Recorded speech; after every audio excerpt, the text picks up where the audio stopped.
వేదికమైనున్న గౌరవ ముఖ్యమంత్రి శ్రీ నారా చంద్రబాబు నాయుడు గారికి, his excellency Shilpak Ambule Indian high commissioner to Singapore, గౌరవనీయులు రవిప్రసాద్ గారికి, గౌరవనీయులు నారాయణ గారికి, గౌరవనీయులు టీజీ భరత్ గారికి, special thanks to the global India international school for allowing us to host such a memorable event here, and to the Indians who are present here in large numbers to welcome the Honorable Chief Minister. I would like to thank all of you for giving me this amazing opportunity. Singapore లో తెలుగుల ఉత్సాహం super. నేను airport దగ్గర నుంచి ఈరోజు ఈ auditorium వరకు చూస్తున్నా. అడుగడుగునా తెలుగులు పెద్ద ఎత్తున బయటకు వచ్చి గౌరవ ముఖ్యమంత్రి గారికి స్వాగతం పలుకుతాం చూశాను. నేను సింగపూర్ లో ఉన్నానా లేదంటే సింహాచలంలో ఉన్నానా అనే డౌట్ ఈ రోజు నాకు వచ్చింది. ప్రపంచంలో ఏ దేశానికి వెళ్ళినా తెలుగులు అగ్రస్థానంలో ఉన్నారు. సింగపూర్ లో కూడా ఈరోజు అదే నాకు కంపడుతుంది. అందరూ మిమ్మల్ని ఎన్ఆర్ఐలు అంటారు, అంటే నాన్ రెసిడెంట్ ఇండియన్స్. కానీ నేను మిమ్మల్ని ఎంఆర్ఐ అంటా, most reliable Indians.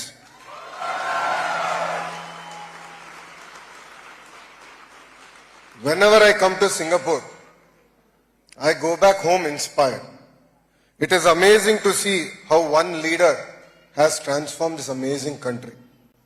A country that started its journey as a fishing village to now a high-tech center. And the credit goes to none other than our beloved Lee Kuan Yew garu.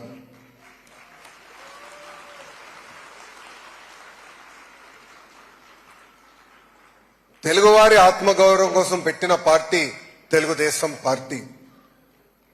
అసలు తెలుగు సత్తా ఏంటో దేశానికి చూపించిన party Telugu Desam party. ఆనాడు తెలుగుల్ని మద్రాసి అనేవారు. అది విశ్వవిఖ్యాత నట సార్వభౌమ స్వర్గేసి నందమూరి తారక రామారావు గారు, లేదు మేము మద్రాసీలు కాదు తెలుగులు అనేది ఒకరు ఉన్నారని ఢిల్లీకి వినిపిస్తాం జరిగింది. అదే స్ఫూర్తితో ప్రపంచానికే తెలుగు సత్తా చూపించింది మన గౌరవ ముఖ్యమంత్రి శ్రీ నారా చంద్రబాబు నాయుడు గారు. 1994లో చాలా మంది అన్నారు కంప్యూటర్ అన్నం పెడుతుందా అని. పెద్ద ఎత్తున ఇంజనీరింగ్ కాలేజీలు తీసుకొస్తే ఆనాడు గౌరవ ముఖ్యమంత్రి గారిని అనేక విమర్శలు చేశారు. ఈ రోజు వాళ్ళని సూటిగా ప్రశ్నిస్తున్నా, ఎక్కడ చూసినా తెలుగులు ఉన్నారంటే, ప్రత్యేకంగా ఐటీ రంగంలో ఉన్నారంటే ఆ క్రెడిట్ మా నాయకుడు చంద్రబాబు నాయుడు గారికి దక్కుతుంది. ప్రపంచంలో తెలుగు వాళ్ళు శాసిస్తున్నారంటే దానికి కారణం ఒక విజనరీ. ఆ విజనరీ పేరే చంద్రబాబు నాయుడు గారు. ప్రపంచవ్యాప్తంగా ఈరోజు 30 లక్షల మంది తెలుగు వారు ఉన్నారు.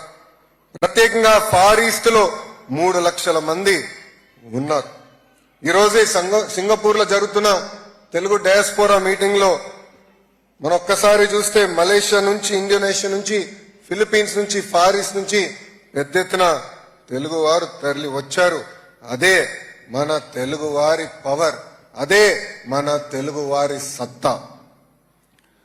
కష్టపడి చదువుకుని ఉద్యోగాల కోసం, ఉపాధి కోసం దేశం మొత్తం వెళ్లారు తెలుగువారు.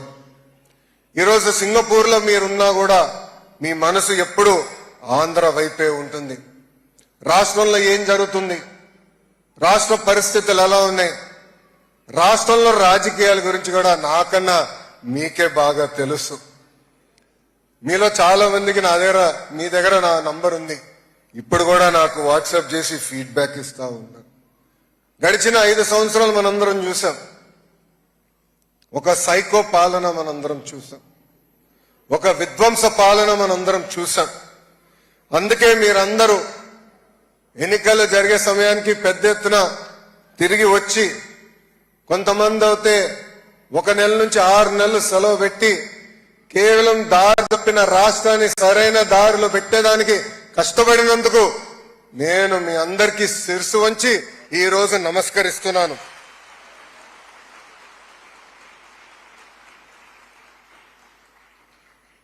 జీవితంలో కొన్ని సంఘటనలు మనలో మార్పు తీసుకొస్తాయి. నా జీవితంలో అలాంటి సంఘటన చంద్రబాబు నాయుడు గారి ఇల్లీగల్ అరెస్ట్. 53 రోజులు ఆయన్ని బంధించినప్పుడు ఒక దశలో బ్రహ్మని నేను కూర్చుని మాట్లాడుకున్నాం. బ్రహ్మని నన్ను అడిగింది, గౌరవంగా పెరిగిన కుటుంబం, ఏనాడు తప్పు చేయని కుటుంబం, ఈరోజు పెద్దయిన జైల్లో ఉన్నారే, ఇదంతా మనకు అవసరమా అని ఆమె నన్ను అడిగింది. కానీ అదే రోజు హైదరాబాద్ లో గ్రాటిట్యూడ్ కాన్సర్ట్ జరిగి 45,000 మంది ఐటీ ప్రొఫెషనల్స్ వచ్చి ఎస్ మేము చంద్రబాబు నాయుడు గారితో నిలబడతామని చెప్తాం జరిగింది. అంతేకాకుండా సింగపూర్ లో ఉన్న భారతీయులు, తెలుగులు చంద్రబాబు నాయుడు గారు మేము అండగా ఉన్నాం, మీరందరూ బయటకు వచ్చి ఆనాడు నిలబడ్డారే, అదే మాకు కొండంత ధైర్యం. ఆ రోజు నుంచి మేము నిర్ణయించుకున్నాం, తిరిగి మళ్ళీ కష్టపడాలా, తెలుగు జాతి కోసం సేవ చేయాలా, అన్ని రంగాల్లో తెలుగు జాతి నంబర్ 1 ఉండే వరకు కష్టపడాలని నిర్ణయం తీసుకుంటాం జరిగింది. కేవలం మీరేదో బయటికి వచ్చారు, మాకు అండగా నిలబడ్డారు మీరు అనుకోవచ్చు, కానీ మాకు అది కొండంత బలంగా నిలబడింది, మాకు ధైర్యం ఇచ్చింది. దయచేసి ఇది మీరు మీ అందరికీ తెలియజేయాలని ఈ సభాముఖంగా నేను అనుకున్నా. ఈరోజు రాష్ట్రంలో ఒక్కసారి చూస్తే దారి తప్పిన రాష్ట్రాన్ని సరైన దారిలో పెట్టడానికి అహర్నిశలు గౌరవ ముఖ్యమంత్రి గారు పనిచేస్తున్నారు. ఆయన వయసు 75 సంవత్సరాలు, కానీ 25 సంవత్సరాలు కుర్రోడులాగా పరిగెడతారు. గౌరవ ముఖ్యమంత్రి గారు మొన్న కేబినెట్ మీటింగ్ తర్వాత మా అందరితో భోంచేస్తుంటే ఆయన దగ్గర నుంచి 2 కుర్చీల్లో వదిలేసి అందరం కూర్చుంటున్నాం. అప్పుడు మనసులో అందరం నవ్వుకున్నాం, సూర్యుడి నుంచి కరెక్ట్ డిస్టెన్స్ లో కూర్చోవాలి, దగ్గర కూర్చుంటే ఇబ్బంది, దూరం అవుతే మరీ చలిగా ఉంటుందని. అంటే ఆ ఎనర్జీ, ఆ తపన, రాష్ట్రాన్ని మార్పు తీసుకురావాలి, రాష్ట్రాన్ని ముందలు తీసుకెళ్లాలని అహర్నిశలు ఈ రోజు కూడా కష్టపడుతున్నారు చంద్రబాబు నాయుడు గారు. ఈరోజు స్పీడ్ ఆఫ్ డూయింగ్ బిజినెస్ లో సింగపూర్ను ఒక రోల్ మోడల్ గా మేము తీసుకుంటున్నాం. ఎప్పుడు లేని విధంగా ఈరోజు ఆంధ్ర రాష్ట్రానికి పెద్ద ఎత్తున పెట్టుబడులు వస్తున్నాయి. ఒకే రాష్ట్రం ఒకే రాజధాని కానీ అభివృద్ధి వికేంద్రీకరణ అనే నినాదంతో మేము ముందరికెళ్తున్నాం. టీజీ భరత్ గారు ఉన్నారు ఇండస్ట్రీస్ మంత్రిగా, పెద్ద ఎత్తున రాయలసీమకు కూడా పెట్టుబడులు తీసుకొస్తున్నాం. ఈ రోజు మీరు చూస్తే అనంతపూర్ కి కియా వచ్చింది, కర్నూలు అనంతపూర్ జిల్లాకి పెద్ద ఎత్తున రెన్యూబుల్ ఎనర్జీ ప్రాజెక్ట్స్ వస్తున్నాయి. ఏకంగా కర్నూలు పట్టణానికి ఒక మొబిలిటీ వ్యాలీగా ప్రకటించి పెద్ద ఎత్తున ఈరోజు పెట్టుబడులు తీసుకొస్తున్నాం. ఇంతేకాదు కడప, చిత్తూరులో ఎలక్ట్రానిక్స్ మ్యానుఫ్యాక్చరింగ్ కంపెనీ, నెల్లూరుకి ఇప్పటికే పెద్ద ఎత్తున పరిశ్రమలు వచ్చినాయి, ముందలు కూడా వస్తాయి. ప్రకాశం జిల్లాని ఏకంగా సిబిజీ హబ్ గా మేము నియమించుకున్నాం. ఇంకా గుంటూరు, కృష్ణా జిల్లాకు వచ్చగల రాజధాని ఉంది. అంతేకాదు భారతదేశంలోనే తొలి క్వాంటమ్ వ్యాలీ కూడా అమరావతికి తీసుకొచ్చారు గౌరవ ముఖ్యమంత్రి చంద్రబాబు నాయుడు గారు. నేను చెప్పాను కదా, ఆయన ఎప్పుడు 25 సంవత్సరాలు కుర్రోడ్లాగా పరిగెడతాడని. ఆయన క్వాంటమ్ వ్యాలీ అంటే నేను చాట్ జీపీటీకి వెళ్ళి క్వాంటమ్ కంప్యూటింగ్ ఏంటో నేర్చుకున్నా. ఆయనకి ఆ ఎనర్జీ ఎక్కడి నుంచి వస్తుందో నాకు ఇప్పటికే అర్థం అవుతుంది. చాలా మంది ఆయన విజనరీ అని చిన్నప్పటి నుంచి నాకు చెప్పేవారు, కానీ ఈ రోజు 4th టర్మ్ లో నేను అది చూస్తున్నా. ఉభయ గోదావరి జిల్లాలో పెద్ద ఎత్తున ఆక్వాని ప్రోత్సహిస్తున్నారు. ఇంకా ఉత్తరాంధ్రలో ఐటీ రంగం, ఫార్మా, మెడికల్ డివైసెస్ మ్యానుఫ్యాక్చరింగ్, అంతెందుకు India's largest steel plant Arcelor Mittal plant కూడా ఉత్తరాంధ్రకి ఈరోజు కూటమి ప్రభుత్వం తీసుకొస్తాం జరిగింది. ప్రజలు మా పైన పెద్ద ఎత్తున భరోసా పెట్టారు. కూటమి ప్రభుత్వానికి భారతదేశ చరిత్ర ఎప్పుడు లేని విధంగా 94% సీట్లు గెలిపించారు. ఆంధ్ర రాష్ట్రంలో ఇప్పుడు డబుల్ ఇంజిన్ సర్కార్ నడుస్తుంది. కేంద్రంలో ఉన్న నరేంద్ర మోడీ గారి నాయకత్వంలో, ఆంధ్ర రాష్ట్రంలో చంద్రబాబు నాయుడు గారి నాయకత్వంలో ఈ రోజు మేమందరం నడుస్తున్నాం. మా అందరి లక్ష్యం ఒకటే. ఈ 5 సంవత్సరాల్లో, గడిచిన 5 సంవత్సరాల్లో మనం నష్టపోయిందంతా వడ్డీతో సహా తిరిగి తీసుకురావాలా, అభివృద్ధి చేయాలనేది. గతంలో చంద్రబాబు నాయుడు గారు ఇచ్చిన పిలుపు మేరకు చాలా మంది జన్మభూమి కార్యక్రమంలో భాగస్వామ్యం. ఆనాడు పెద్ద ఎత్తున గ్రామాల్లో ఇన్ఫ్రాస్ట్రక్చర్ మనం ఏర్పాటు చేసుకున్నాం. ఈ రోజే గౌరవ ముఖ్యమంత్రి గారు ప్రత్యేకంగా P4 గురించి ప్రెజెంటేషన్ కూడా వేస్తాం జరిగింది. దాంట్లో స్పష్టంగా ఒక హెల్దీ, వెల్దీ, హ్యాపీ ఆంధ్రప్రదేశ్ కోసం మనందరం భాగస్వామ్యం అవ్వాలని గౌరవ ముఖ్యమంత్రి గారు కోరటం జరిగింది. ఇది కేవలం డబ్బులే కాదు, మెంటరింగ్ అనేది చాలా చాలా అవసరం. ప్రత్యేకంగా నా మంగళగిరి నియోజకవర్గంలో నేను చూసా, డబ్బులు ఇస్తే 2 రోజుల తర్వాత మళ్ళీ తిరిగి వచ్చి అడుగుతారు ఇంకా ఇవ్వండి. అట్లా కాకుండా వాళ్ళ సొంత కాళ్ళపై నిలబెట్టడానికి అవకాశం కల్పించినప్పుడు వాళ్ళు ఎప్పుడు కలిసినా పలకరించినా నవ్వుతూ ఈ రోజు నేను నా సొంత కాళ్ళపై నిలబడుతున్నా, నేనే దేశానికి ఏకంగా పన్నులు కడుతున్నానని చెప్పే పరిస్థితికి ప్రజలు వస్తారు. అందుకే మిమ్మల్ని అందరినీ ఈ P4 కార్యక్రమాల్లో భాగస్వామ్యం అవ్వాలని ఈ సభాముఖంగా మేము కోరుకుంటాం జరుగుతుంది. ఇక్కడున్న ఎన్ఆర్ఐలు అందరినీ ప్రత్యేకంగా ఒక విషయం కోరాలనుకుంటున్నాం. మీరే మా బ్రాండ్ అంబాసిడర్స్. పెద్దలు ఇప్పుడే చెప్పారు, MSME కంపెనీలు కూడా పెద్ద ఎత్తున ప్రోత్సహించాలని. దాంట్లో ఎలాంటి సందేహం లేదు. ప్రపంచవ్యాప్తంగా 80% ఉద్యోగాలు MSMEల ద్వారానే వస్తాయి. ప్రత్యేకంగా అందుకే ఎకనామిక్ డెవలప్మెంట్ బోర్డు మేము ఏర్పాటు చేశాం. చిన్న కంపెనీ అయినా పెద్ద కంపెనీ అయినా ఎకనామిక్ డెవలప్మెంట్ బోర్డు మీకు అందుబాటులో ఉంటుంది. రండి, పెద్ద ఎత్తున ఆంధ్ర రాష్ట్రంలో పెట్టుబడులు పెడదాం. మీకు అండగా నిలబడే బాధ్యత కూటమి ప్రభుత్వం తీసుకుంటుందని ఈ సభాముఖంగా మీ అందరికి తెలుపుతున్నా. అంతేకాకుండా ఇతర దేశాల అవకాశాలు ఉంటే చెప్పండి. ప్రత్యేకంగా స్కిల్ డెవలప్మెంట్ లో మాకు ఒక విభాగం ఉంది. మన పిల్లలకి చదువుతో పాటు లైఫ్ స్కిల్స్ కూడా ఇచ్చి ఇతర దేశాల అవకాశాలు ఎక్కడెక్కడ ఉన్నాయో చూసి లాంగ్వేజ్ అవసరమైతే కూడా ఇంటర్వెన్షన్ చేసి వాళ్ళని ప్లేస్మెంట్ కూడా చేయాలని బాధ్యత గౌరవ ముఖ్యమంత్రి గారు నాకు ఇచ్చారు. అందుకే ఇక్కడ ఉన్న మిమ్మల్ని అందరినీ కోరేది ఒకటే, అందరం బ్రాండ్ అంబాసిడర్స్ గా మారాలి. మన కంపెనీలో మనందరం మాట్లాడాలి.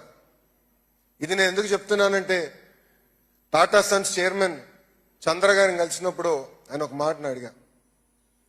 ఈరోజు TCS విశాఖపట్నంలో పెట్టాలని ఎందుకు మీరు నిర్ణయం తీసుకుని అడిగినప్పుడు, మా కంపెనీలో సుమారుగా 35% మంది తెలుగోలు పనిచేస్తున్నారు. వాళ్ళు పదే పదే ఆంధ్ర రాష్ట్రంలో బ్రాంచ్ ఓపెన్ చేయండి అని చెప్తున్నారు. వాళ్ళు ఒత్తిడి తట్టుకోలేక ఈ రోజు నేను ఆంధ్రప్రదేశ్కి వస్తున్నా, విశాఖపట్నానికి వస్తున్నా అని చెప్తాం జరిగింది. Same thing with Cognizant, same thing with various other companies. అందుకే మీరందరూ బ్రాండ్ అంబాసిడర్స్ అవ్వండి, మాట్లాడండి. మీ కంపెనీ భారతదేశంలో పెట్టుబడులు పెట్టాలనుకుంటే మాకు తెలియజేయండి. ఆ పెట్టుబడుల కోసం పోరాడడానికి మేము సిద్ధంగా ఉన్నాం. మీరు చూస్తే మేము అందరూ ఒక యంగ్ టీం ఉన్నాం. ఈరోజు 50% ఫస్ట్ టైం ఎమ్మెల్యేస్ ఉన్నారు. దాంట్లో చాలా మంది NRIs కూడా ఉన్నారు. 17 మంది 25లో 17 మంది మంత్రులు ఫస్ట్ టైం మంత్రులు కూడా ఉన్నారు. చేయాలని తప్పంతో మేము అందరం ఉన్నాం. మీరు కానీ మాకు చేయూత ఇస్తే ఆంధ్ర రాష్ట్రాన్ని నంబర్ 1 చేసే బాధ్యత మేము తీసుకుంటామని ఈ సభాముఖం మీ అందరికి తెలుపుకుంటూ, ఇక్కడున్న ప్రత్యేకంగా తెలుగు వారికి NRT ద్వారా కొన్ని విషయాలు చెప్పాలనుకుంటున్నాం. గతంలో ఏపీ NRT ఏర్పాటు చేశాం. అద్భుతంగా రవి గారి నాయకత్వంలో నడిపించాం. ఆనాడు చాలా మంది వచ్చారు. చిన్న చిన్న సమస్యలుంటే కూడా రవి ప్రసాద్ గారు పరిష్కరిస్తాం కూడా జరిగింది. అది స్ఫూర్తి తీసుకుని ఏపీ NRT 2.0 మేము రీలాంచ్ చేశాం. ప్రత్యేకంగా తిరిగి మన రాష్ట్రంలో భూమి సమస్యలు కానివ్వండి, లేదంటే అక్కడున్న మన తల్లిదండ్రులకి ఏమైనా ఇబ్బంది ఉన్నా, పోలీస్ సోదరులతో ఏమైనా సమస్య ఉన్నా, లేదంటే టీటీడీ దర్శనం కావాలన్నా ఏపీ NRT మీకు అండగా ఉంటుందని ఈ సభాముఖంగా మీ అందరు తెలుపుకుంటూ, ఈరోజు నా జీవితంలో నిలబడే రోజు. నేను ఎప్పుడు ఊహించలేదు సింగపూర్లో ఇంతమంది తెలుగులు వస్తారని. ఒక ఎనర్జీ కనపడుతుంది, చేయాలని ఒక తపన కనపడుతుంది. గౌరవ ముఖ్యమంత్రి గారు కూడా చెప్పాను నేను, సార్ 2014 నుంచి 19 వరకు కూడా ఇంత ఎనర్జీ నేను ఎప్పుడు చూడలేదు. ఇప్పుడు తెలుగులో కసి ఉంది. ఎస్, మన రాష్ట్రాన్ని అభివృద్ధి చేద్దాం, మన రాష్ట్రాన్ని ముందలు తీసుకెళ్దాం. ఆ కసిని యాక్షనబుల్ ఐటమ్స్ గా తయారు చేసి మనం గాని డెలివర్ చేస్తే ఇంకా ఆంధ్ర రాష్ట్రం పరిగెత్తే స్పీడ్ కి ఎవరు అందుకోలేరని చెప్తాం కూడా జరిగింది. ఇంత అద్భుతమైన స్పందన చూపించినందుకు, ఇంత అద్భుతమైన సమావేశం ఏర్పాటు చేసినందుకు మీ అందరికి పేరు పేరున నా హృదయపూర్వక ధన్యవాదాలు తెలుపుకుంటూ, నేను మీ అందరి నుంచి సెలవు తీసుకునే ముందల, మొన్న పహల్గాం దాడిలో ఉగ్రవాదులు భారతదేశం భూభాగంలోకి వచ్చి భారతీయులు చంపేసిన విషయం మనందరికీ తెలిసింది. గతంలో ఇలాంటి సంఘటనలు జరిగితే భారతదేశ ప్రభుత్వం ఒక యునైటెడ్ నేషన్స్ ఇతర దేశాలకు వెళ్ళి కంప్లైంట్ చేశారు. కానీ మొదటిసారి ఒక దేశ ప్రధానమంత్రి ఏకంగా ఉగ్రవాదుల క్యాంపుల్ని 24 నిమిషంలో మిసైల్స్ పంపించి ధ్వంసం చేస్తాం జరిగింది.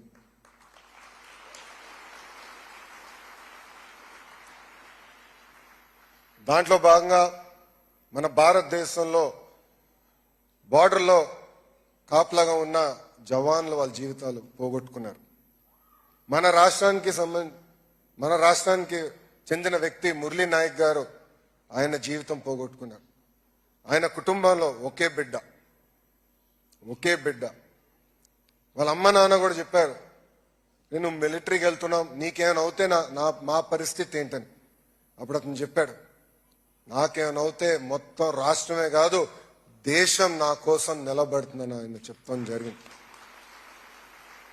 అందుకే మనం తిరిగి ఎప్పుడు భారతదేశానికి వెళ్ళినప్పుడు జవాన్ని చూస్తే సెల్యూట్ ఇచ్చి మనం వాళ్ళ దారి ఇవ్వాలని మిమ్మల్ని అందరు కోరుకుంటూ, నా తర్వాత మీరు ఈ విషయం చెప్పాలి.